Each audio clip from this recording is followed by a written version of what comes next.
Erin Taylor Young. It's Hi. good to have you.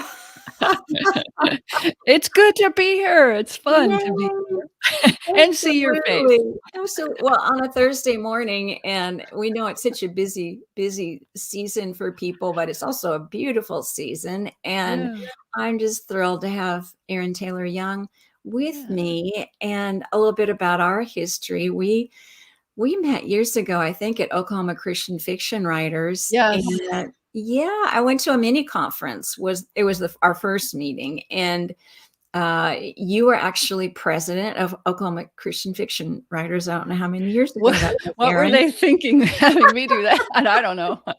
Well, you were wonderful, and Karen Ball was the main speaker, and I was just starting out, so probably would have been maybe 2013, somewhere in there, Yeah. and it was just a delightful mini conference, and of course, you've really just grown, and your journey has expanded, and so we could definitely go there. It's been fun.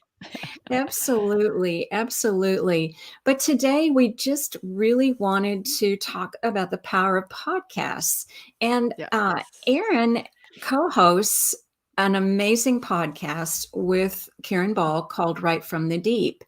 And Yeah. it is such a unique podcast, and one that when we look at podcasts or interviews or YouTube, basically it's a way to get a voice Mhm.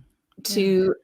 to declare and to multiply something that's really valuable. So, Yeah. Erin, talk to us a little bit about Right from the Deep. Well, the first thing I'll say is that when you're picking a name for a podcast, try not to pick one that can be spelled in two different ways. WRITE, that's how we do it. Right, as in right from the deep. But, it could also be RIGHT, which isn't what we're doing. So, hey, that's one of the things that you have to think about when you're doing something that is primarily spoken. Make sure you have the word spelled right in there. So, anyway, the podcast came about in part because Karen Ball and I were she was my agent at the time, and we were concerned about the spiritual nourishment of writers. We were concerned about the discouragement that we were seeing just prevalent, and we wanted to figure out, how can we reach them? How can we help them? And honestly, I was sitting down at an ACFW conference, that's American Christian Fiction Writers Conference. I happened to sit down next to Thomas Umstattd Jr., whom I have known from my very first conference, I think. And they were just starting a podcast called the Novel Marketing Podcast, which is the longest running Wow. book marketing podcast in the world. And Yeah. I'm a big fan of their podcast. But as we were talking about the start of that, I started thinking about what is happening in the world of writers and how can we reach them. And there's plenty of people who write on the topic. There's plenty of people who have blogs on the topic, who have books on the topic, but who's talking about the topic? And so I said to Thomas, I said, what would you think about Karen Ball and I doing a podcast? This is our heart for writers, and this is kind of what we want to talk about, this spiritual journey. How do we encourage them and equip them and refresh them on this spiritual journey so they don't get discouraged and don't get burned out? And so they can fortify themselves in the spirit, against the attacks of this dark world, the powers of this dark world. So we wanted to have a format that wasn't necessarily in existence at that time. And I said, what would you think about that? And he just like stopped and thought for a while. And he said, something to the effect of, I can't think of anything like that. That would probably be really good.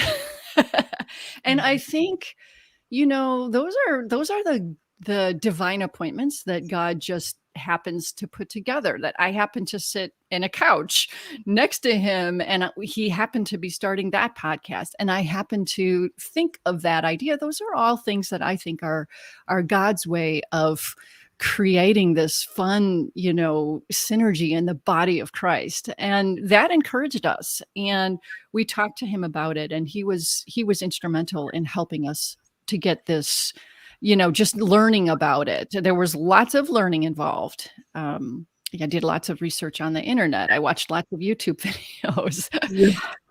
So that was the beginning. That was why it started.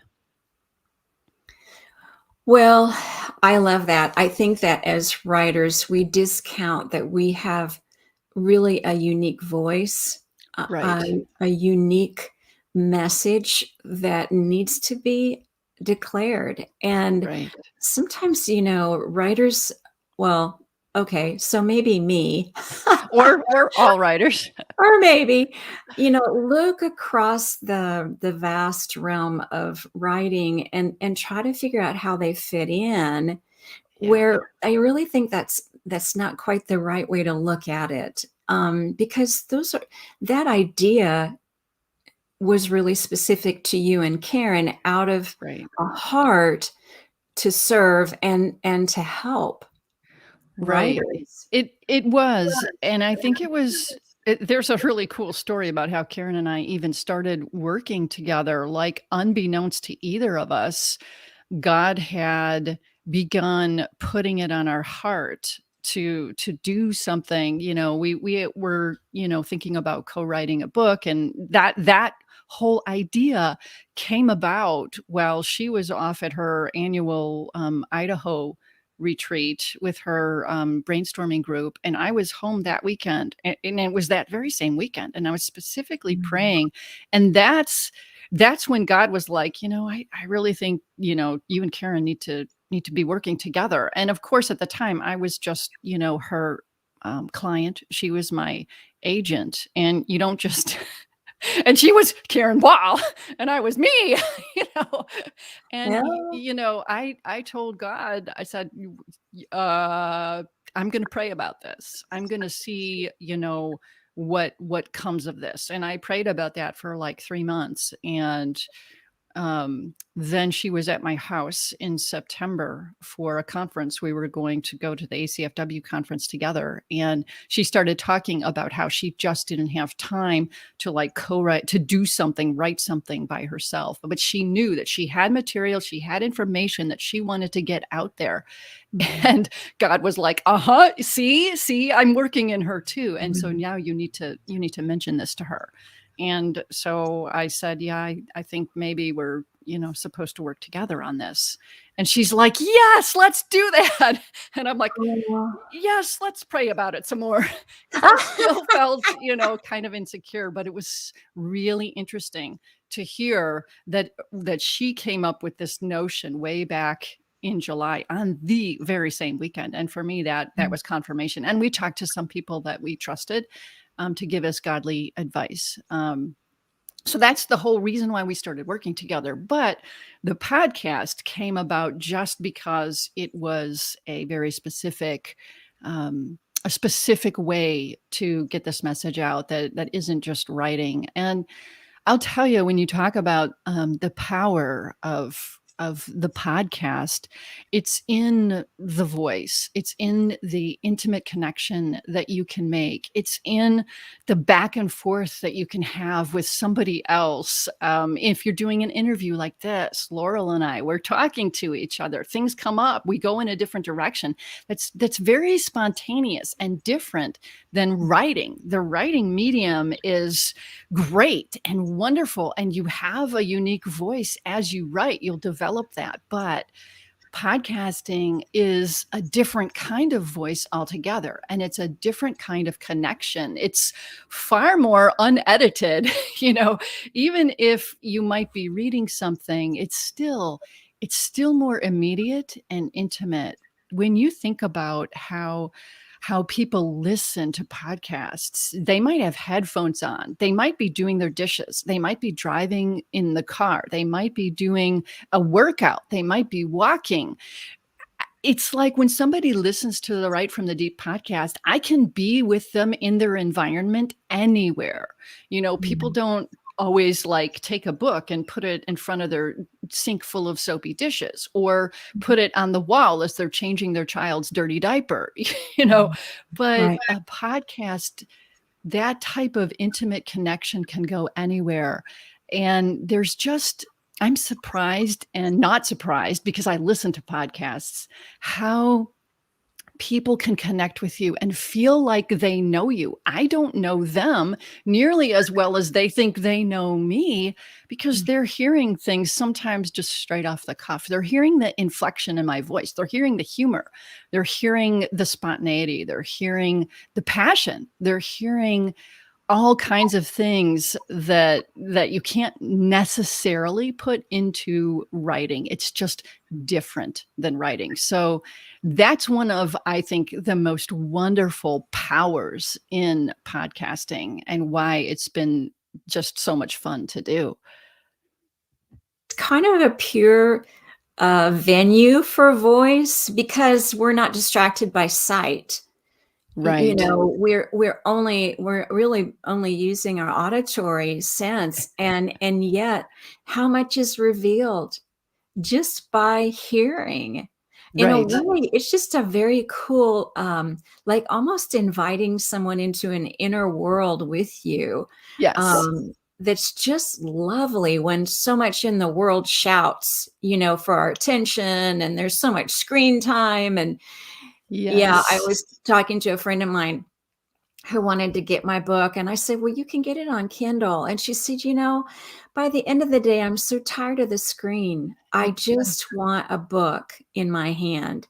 And Right. so very much like a podcast, a shared voice, but one that invites you rather than demands attention, kind of. Does that make sense? Yeah, I think it does. I think it's more peaceful.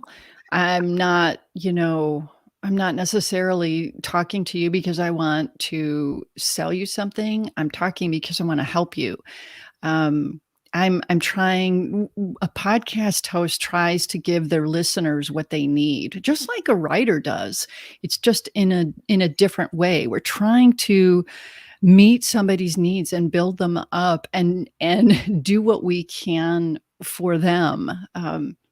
It's also a great way to find a new audience, because there are people who don't actually even read at all, but they'll listen to a podcast. And That's by the true. way, they'll listen to an audiobook.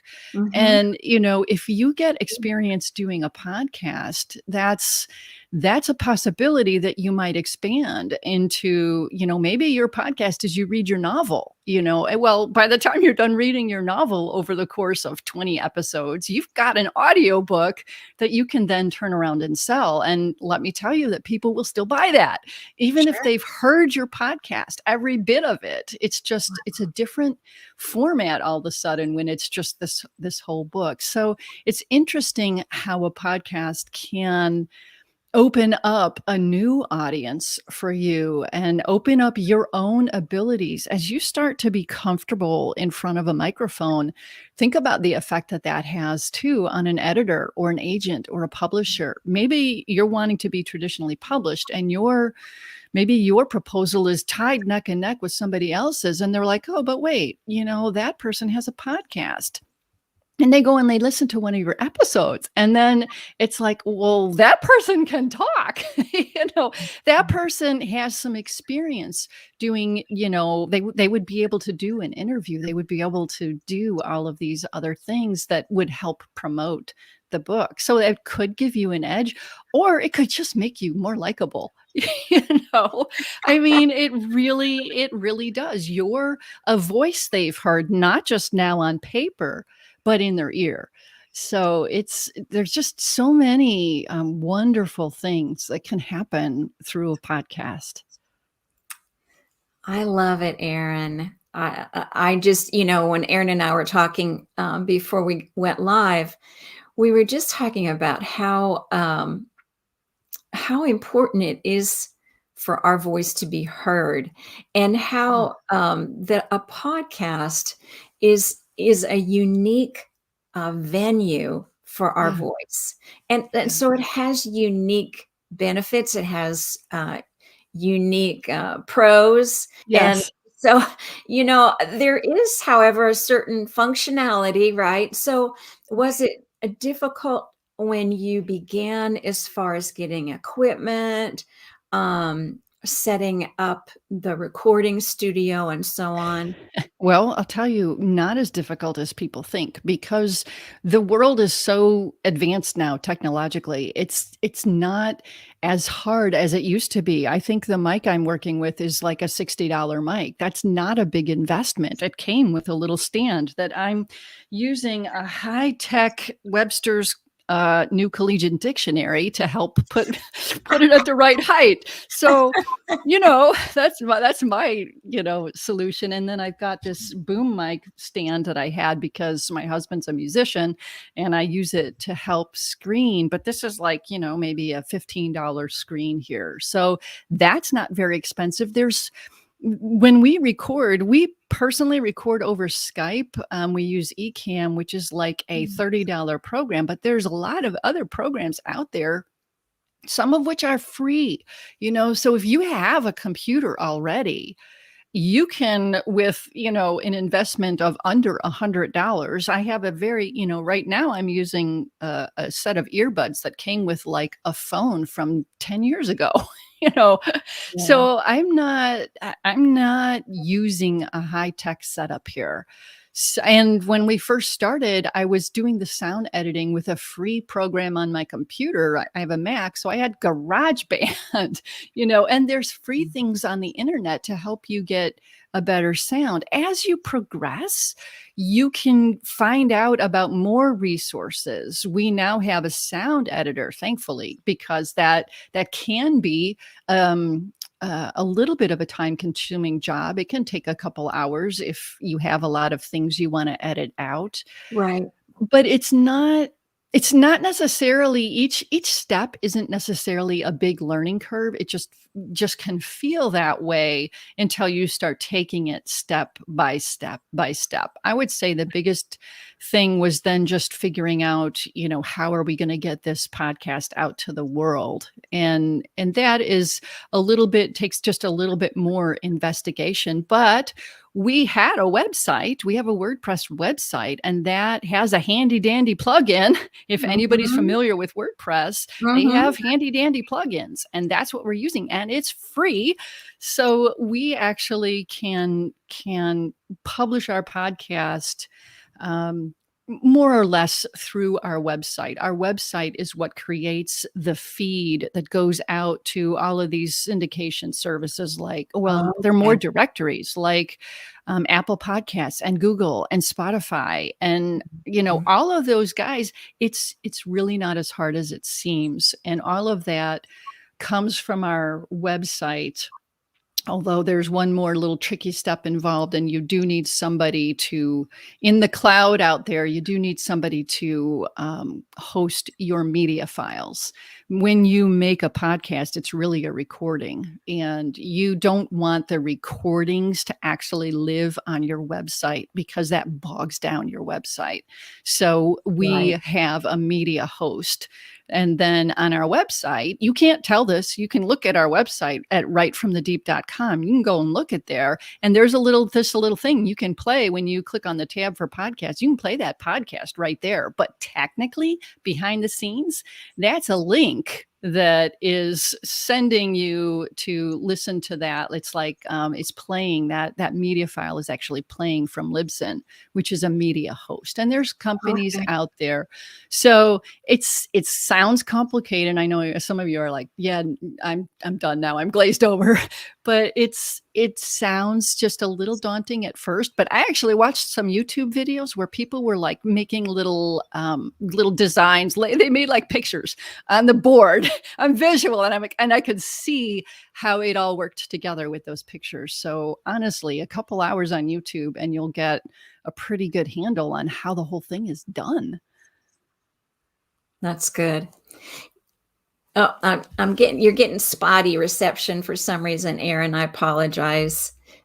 Are Oh, you there? sorry.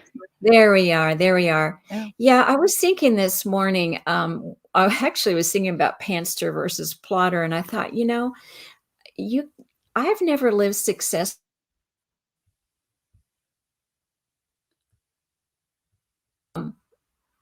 Oh, are we better? Yeah, say that again. You've never lived what? Okay. I've never lived successfully as a pantster as much as a plotter, because as a writer, we have to be self-directed. We have to take Yeah. initiative, and really nobody stands over us to make us do that. And so there's a True. certain amount of an adventurous spirit that we just have to say, "Oh, what the heck? I can learn this," and Yeah. that's really how any career goes forward, but especially a writing career because it does tend to be so solitary. Right. Right. Yeah.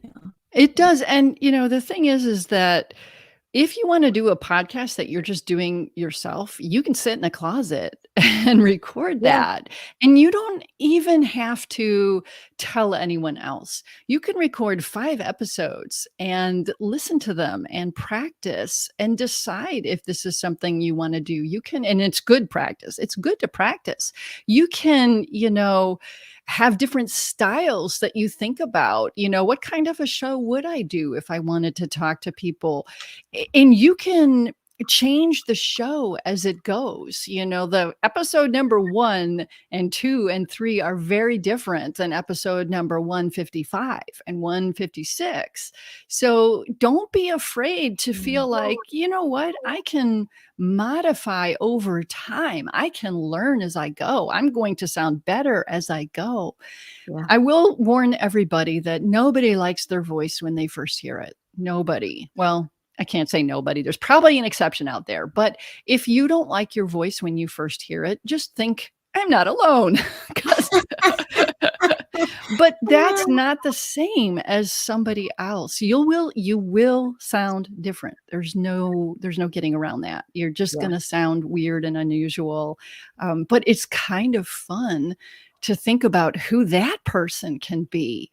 And I don't know, I mean, it can even help you be somebody. I think it can help draw out your inner introvert self, to just be like, well, there's my podcasting self. Who is that? I don't know, and It's you can, true. yeah, it's like you can just explore who that person is and what do they have to say and just let them go. You don't have to imagine like 800 people staring at you because they're not. It's Right. just gonna be you and a It's a great microphone. venue for an introvert, no kidding. It really is. Yes. So I think it's wonderful for introverts. It's a great way to look like an extrovert when you're an introvert, and Well, people enjoy that depth of getting to know you. They really do. I think that's what I'm hearing you say, Erin, that, you know, connecting with other writers, connecting with people who love books or love writing is Yeah. such a joy. And yet as introverts, it's kind of like a default setting, like I have to do what? You Yes. know? And yeah, when you get an introvert, not all writers are introverts, of course, Right. but if you get an introvert, which definitely an introvert, but you get an introvert to start connecting with other people and they're like supercharged, like, Yes. yay, look at all these cool people I'm meeting. And there is such a like an interchange, I think, of like not only information, but also Yeah. just the encouragement of Yeah. meeting other people and recognizing that, oh my goodness, it it is a world containing amazing people, and Yeah. it's not going to do anything except enrich our lives. So, Right. there's that. There is that. It's a rubbing together of other people. It's the body of Christ. It's iron sharpening iron. It's what happens when you learn and grow together. Somebody is always going to have an insight that you haven't had. Yeah. So if you're doing things like networking with people through this podcast or interviewing people or whatever, which you may or may not want to do, but it really opens up doors. And there's a lot of different types of podcasts you could do. You could do interviews, you could do book reviews, help your readers out. They would love to know what you thought of the latest book. They're always looking for books. You can do stories. You can tell your own story. You can tell stories of people who've had successes in whatever you're trying to help them do. There's so many things. You can teach things. There's just a lot of different options that you can do. And truly, a podcast helps you put more information and content on your website. That gives your website a place for Google searches to find you. You have all kinds of new content out there, especially if you're doing show notes. We do transcripts now.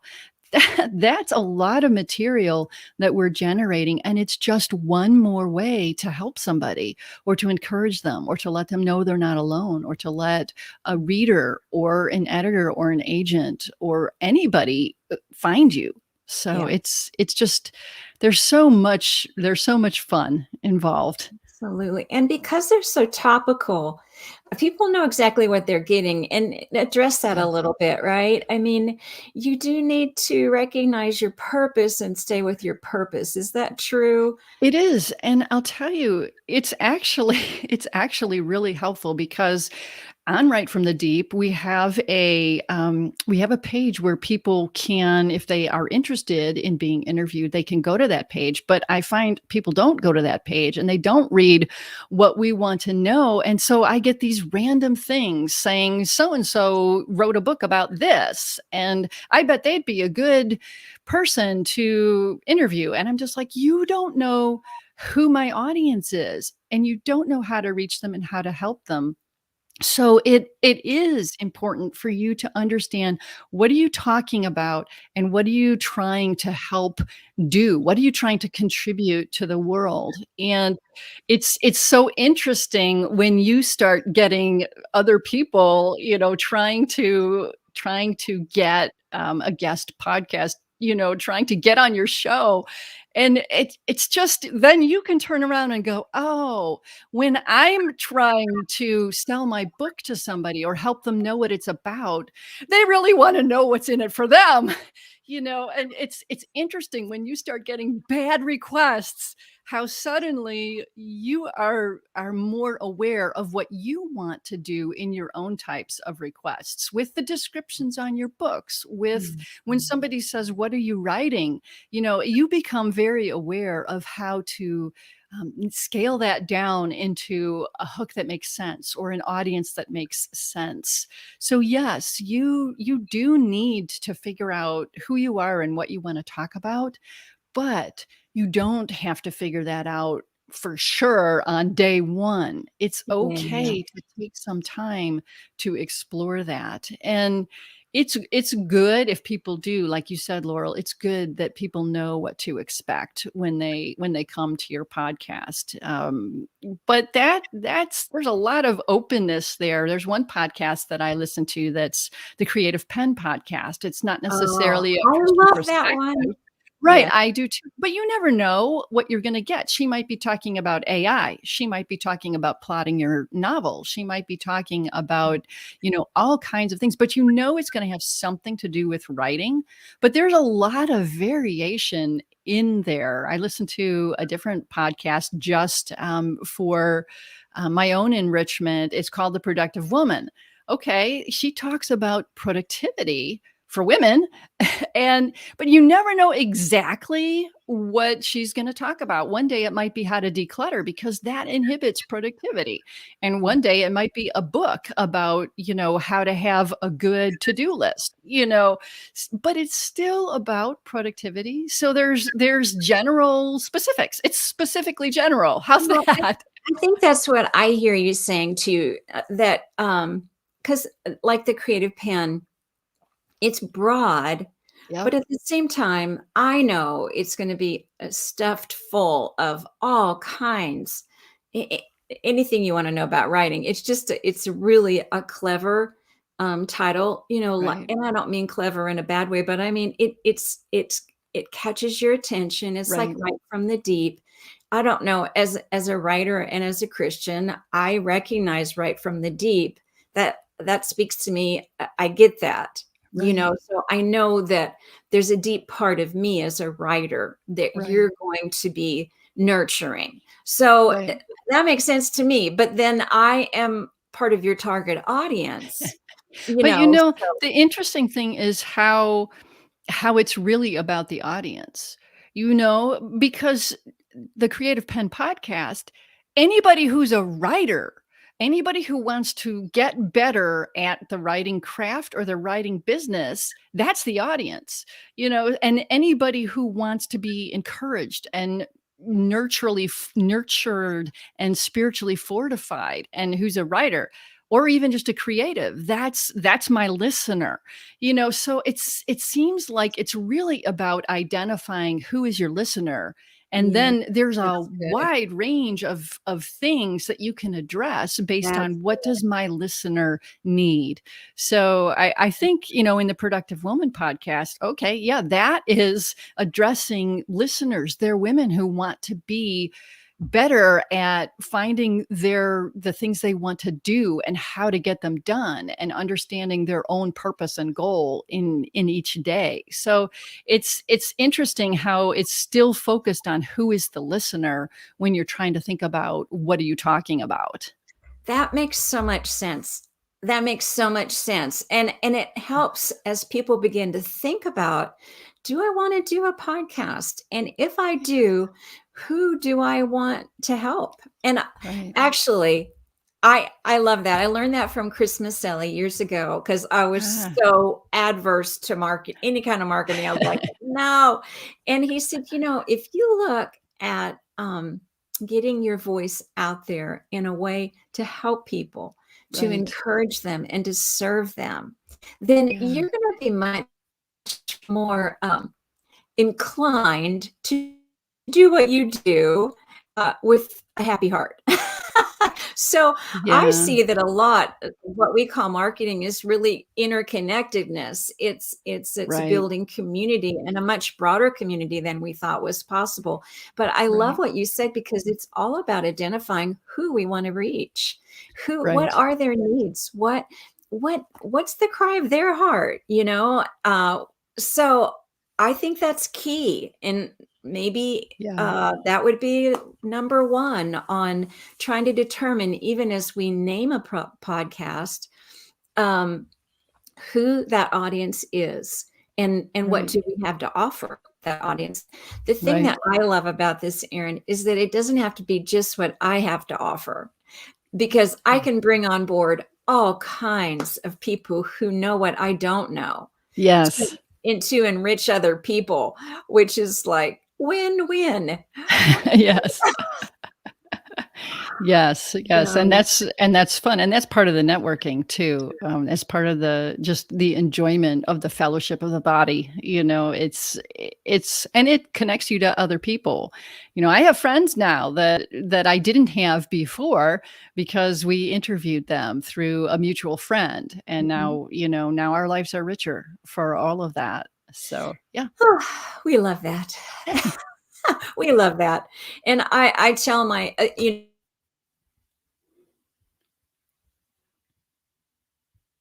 emerging writers. And so often when you're just getting into the writing world, you're really insular. You're really targeted on that specific manuscript and what you're Yeah, producing. But what you quickly learn is unless you're connected, um, you just don't go very far. You don't go yeah, very far as perfecting that manuscript, yeah, nor do you go very far as projecting the jewel or the treasure that's in that manuscript. yeah. So, to me, podcasts are just another amazing way to do just that. It is indeed. I agree with you 100%, and it's fun. Absolutely. Well, Erin, thank you so much for coming on board with us and write your heart out. And I love that you're in Kansas City. We miss you in Oklahoma, but Yeah. I think of you often as we drive by. So, Oh, that's fun. anyway, well, Thank you you. take care. I And will. Thank you, Laurel. It's been fun.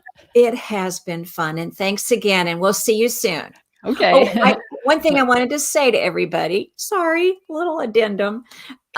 Erin and I will be sharing this on, well, I will be sharing it on my Facebook page, also my author page, which is Laurel A. Thomas, and also on my YouTube channel. So Wow. you can find us, in a variety of ways. And Erin and I would love to hear from you. We would love Yeah. to hear your questions and or insights. And so feel free just to comment on our walls, and we hope to see you soon. We do. All right. Bye-bye. Bye.